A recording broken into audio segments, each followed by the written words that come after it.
Good morning.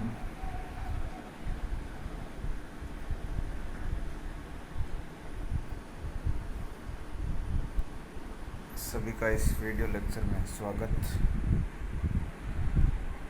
पिछले video में अपन ने कवक के कुछ वंश के बारे में चर्चा की थी। इसी कड़ी में BSc part first botany paper second के इस वीडियो में जिस टॉपिक पर चर्चा करेंगे वह है प्लांट डिजीज या पादप रोग।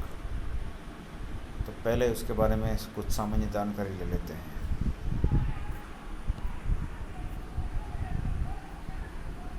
पादप रोग विज्ञान क्या है? तो पादप रोग विज्ञान वनस्पति विज्ञान की वह शाखा है जिसमें पादप रोग के कारण, रोग चक्र तथा उनके नियंत्रण का अध्ययन किया जाता है। अब पादप रोग क्या है? तो पादप रोग पादप शरीर में हानिकारक व जैव क्रियात्मक परिवर्तनों से उत्पन्न विकार है। ये वह अभिव्यक्ति है जिसमें किसी पौधे के किसी भी अंग की कोशिकाओं और रोगजनक अथवा उसमें उत्पन्न एंजाइम, आवेश तथा वृद्धि नियामक के बीच जैव रासायनिक अभिक्रिया होती है जिनसे पौधे की आकृति एवं कार्यकी में परिवर्तन हो जाता है। अब जो तुम्हारे कोर्स के अंदर है पादप रोग, उनमें पहला पादप रोग है बाजरे का हरी बाली रोग, green ear of disease of बाजरा। वितरण ये भारत के बाजरा उगाने वाले सभी क्षेत्रों में पाया जाता है। राजस्थान में इसे जोगी रोग के नाम से जाना जाता है। भारत में इस रोग की खोज बटलर नामक वैज्ञानिक ने की। इस रोग के लक्षणों को निम्न 3 श्रेणियों में बांटा गया है। हरी बाली अवस्था, पर्णों पर मर्दुरोमिल आशिता और तीसरा है पर्रोह तथा कली विरूपताएं। अब सबसे पहले बात करते हैं अपन हरी बाली अवस्था की। हरी बाली अवस्था, इसमें मुख्य लक्षण पुष्प क्रम पर दिखाई देते हैं। बाली के सभी अथवा कुछ भाग छोटे मुड़े हुए हरी पत्ती समान संरचनाओं में परिवर्तित हो जाती हैं। संपूर्ण बाली हरी पत्तियों के समूह में बदल जाती है। इसमें बाली की लंबाई सामान्य रहती है।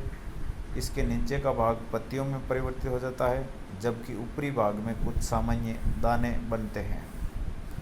सेकंड है पत्तियों पर मृदुरोमिल आशिता अवस्था। पत्तियों के निचली सतह का रंग पूर्ण या आंशिक रूप से सफ़ेद हो जाता है जो बाद में भूरा होता है। इसमें जो सफ़ेदपन है वो पत्तियों पर धारी के रूप में दिखाई देता है। तीसरा है पर्रोह तथा कली विरूपताएं। विरूपताएं का मतलब होता है विकृत होना। कभी कभी तरुण पर्रोह व कलियां विकृत हो जाती है। इस प्रकार इसके 3 अवस्थाओं के अंदर अपन इसके लक्षण देख सकते हैं। अब इस स्लाइड के अंदर 3 डायग्राम है। पहला है बाजरे की संक्रमित बाली जो कि हरी रंग की पत्तियों समान संरचना में कन्वर्ट होती है। सेकंड नंबर है बी जो संक्रमित इसका पुष्पक्रम है स्पाइकी का। और थर्ड में है संक्रमित पुंकेसर। तो तीनों डायग्राम से अपन इसके रोग को देख सकते हैं। अब आता है इसका रोगजनक। तो बाजरे की हरित वाली जो रोग है उसका रोगजनक एक कवक है जिसका नाम है स्क्लेरोस्पोरा ग्रेमिनिकोला। रोग चक्र मृदोड रोग, ये एक मृदा जनित रोग है जिसमें मृदा में पड़े निषिक्तांड या रोगग्रस्त पादप अवशेष जो है वो इनोकुलम का कार्य करते हैं। अनुकूल परिस्थितियों में ये अंकुरित होते हैं। अंकुरित होने से इससे जनन नलिका निकलती है। वो जनन नलिका प्रपोषी के बीजांकुर के मूल रोम या भ्रूणाग्र चोल में सीधे प्रवेश कर जाती है। संक्रमण के बाद पौधों में कवक जाल सर्वांगी रूप से पूरे शरीर के अंदर विकसित होता है। इस प्रकार ये अपना रोग चक्र पूर्ण करता है। नेक्स्ट आता है रोग नियंत्रण। बाजरे के हरित वाली रोग को कैसे नियंत्रित किया जाए? तो इसमें जो भी रोगी पौधे हैं उनके रोगग्रस्त पौधे या उनके अवशेषों को उन्मूलन कर देना चाहिए, उनको काट कर जला देना चाहिए। सेकंड है फसल चक्र। जैसे इस बार बाजरा बोया है तो उस खेत के अंदर अगली साल ज्वार या गंवार की फसल बोनी चाहिए, उसके बाद नेक्स्ट सीज़न में वापस बाजरा। तो ऐसे करके क्रॉप रोटेशन या फसल चक्कर, इस बार जो फसल बोई है उसको अगली साल नहीं बोकर उससे अगली साल बोनी चाहिए। इसके साथ जो भी बीज प्रयुक्त किए जाते हैं वो स्वस्थ होने चाहिए, इस रोग जनक से रहित होने चाहिए। नेक्स्ट है इसका रोग रोधी किस्मों का प्रयोग किया जाना चाहिए। बीज को बोने से पहले उनका बीजोपचार जरूरी है और कुछ कवकनाशियों का छिड़काव करके भी इस रोग पर नियंत्रण किया जा सकता है। अगली जो बीमारी है सेकंड नंबर, वो है सिट्रस कैंकर। सिट्रस कैंकर विश्व के उन सभी भागों में जहाँ पर नींबू की विभिन्न जातियों के पौधे उगाए जाते हैं, उन सभी में सिट्रस कैंकर पाया जाता है। अब रोग के लक्षण, इसका जो मुख्य प्रभाव है वो ऊतक इसमें नष्ट हो जाते हैं नेक्रोसिस के रूप में।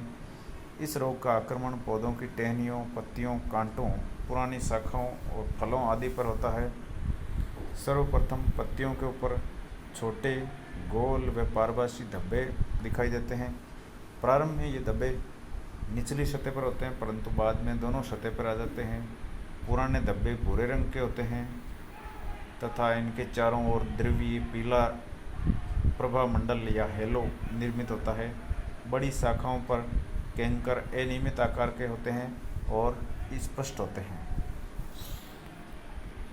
इस बीमारी के लक्षणों को अपन इस चित्र के अंदर देख सकते हैं कि किस प्रकार फल के ऊपर कैंकर बनते हैं, किस प्रकार पर्ण की सतह पर कैंकर बनते हैं और किस प्रकार टहनियों पर कैंकर बनते हैं। तो ये अलग अलग रंगों के धब्बे हैं जिनको कैंकर नाम दिया गया है, जिसको अपन पौधे के विभिन्न भागों में इस स्लाइड के अंदर देख सकते हैं। नेक्स्ट आता है इसका रोग जनक। तो सिट्रस कैंकर जो रोग है, इसका रोग जनक ज़ैंथोमोनास सिट्रियाई है, जो कि एक ग्राम ऋणात्मक जीवाणु है। इसके अंदर जब भी संक्रमण की क्रिया होगी तो संक्रमण के अंदर ये जीवाणु प्रपोषी के भीतर या तो उसके शरीर पर बने हुए घाव या उसके रंध्रों से प्रवेश करता है। अब इसके लिए कम तापमान और नमी अनुकूल होती है। नेक्स्ट आता है इसका रोग चक्र। ये पादप की रुग्ण टहनियों पर उपस्थित पुराने विकसित कैंकर रोगजनक की उत्तरजीविता के साधन होते हैं। नए रोग का आगमन इन्हीं विकसित कैंकरों से होता है। कैंकर से जीवाणु का प्रकीर्णन या तो वर्षा के जल के द्वारा या कीटों के द्वारा हो सकता है।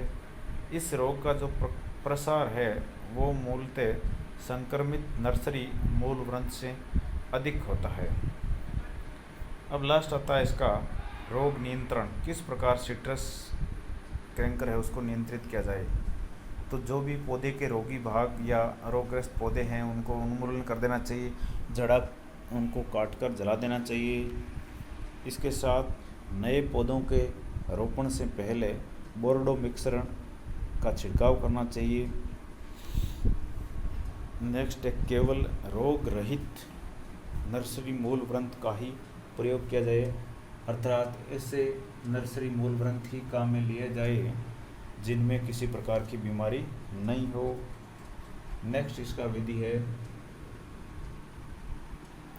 कुछ प्रतिजैविक जैसे स्ट्रेप्टोमाइसिन का छिड़काव करने से इस रोग को छुटकारा पा सकता है, लेकिन ये विधि थोड़ा महंगी ज़रूर है। और लास्ट है इसका रोग रोधी किस्मों का प्रयोग। ऐसी किस्मों का प्रयोग किया जाए जो सिट्रस कैंकर रोधी होती है। इस प्रकार इस वीडियो लेक्चर के अंदर अपन ने पादप रोग विज्ञान की परिभाषा, इसके बाद पादप रोग क्या है, फिर जो तुम्हारे सिलेबस के अंदर 2 पादप रोग है, एक तो बाजरे का हरित बाली रोग और दूसरा है सिट्रस कैंकर, उनके बारे में अपन ने जाना। उन रोगों के पहले वितरण, उसके बाद उनके